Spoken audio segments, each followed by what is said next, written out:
Números 27.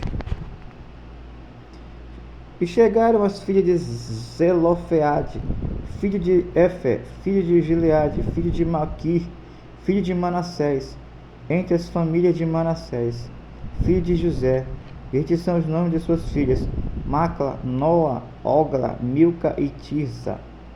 E puseram-se diante de Moisés e diante de Eleazar o sacerdote, e diante dos príncipes de toda a congregação, à porta da tenda da congregação, dizendo: Nosso pai morreu no deserto, e não estava entre a congregação dos que se congregaram contra o Senhor na congregação de Corá, mas morreu no seu próprio pecado e não teve filhos.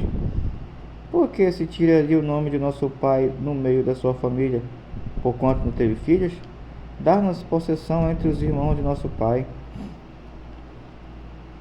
E Moisés levou a sua causa perante o Senhor, e falou o Senhor a Moisés, dizendo: As filhas de Zelofeade falaram retamente. Certamente lhes darás possessão de herança entre os irmãos de seu pai, e a herança de seu pai farás passar a elas. E falarás aos filhos de Israel, dizendo: Quando alguém morrer e não tiver filhos, então fareis passar a sua herança à sua filha. E se não tiver filhas, então a sua herança dareis a seus irmãos. Pois se não tiver irmãos, então dareis a sua herança aos irmãos de seu pai. E também, se seu pai não tiver irmãos, então a sua herança dareis a seu parente, aquele que lhe for mais chegado da sua família, para que possua isto aos filhos de Israel, e será por estatuto de direitos, como o Senhor ordenará a Moisés. Depois disse o Senhor a Moisés: Sobe este monte Abarim e vê a terra que tenho dado aos filhos de Israel. E havendo-a visto, então serás recolhido ao teu povo, assim como foi recolhido teu irmão Arão, porquanto rebelde foste no deserto de Zim, na contenda da congregação, ao meu mandado de me santificardes nas águas diante dos seus olhos.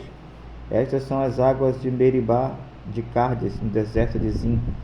Então falou Moisés ao Senhor, dizendo: O Senhor, Deus dos espíritos de toda a carne, ponha um homem sobre esta congregação, que saia diante deles, e que entre diante deles, e que os faça sair, e que os faça entrar, para que a congregação do Senhor não seja como ovelhas que não têm pastor.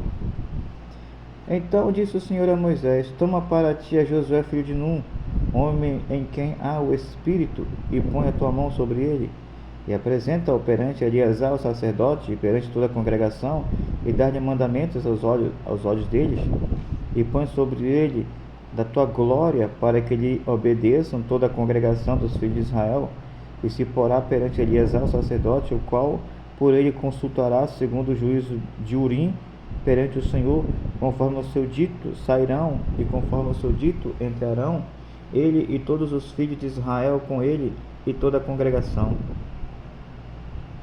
E fez Moisés como o Senhor lhe ordenara, porque tomou a Josué e apresentou-o perante Eleazar o sacerdote e perante toda a congregação, e sobre ele pôs as mãos e lhe deu mandamentos, como o Senhor ordenara pela mão de Moisés.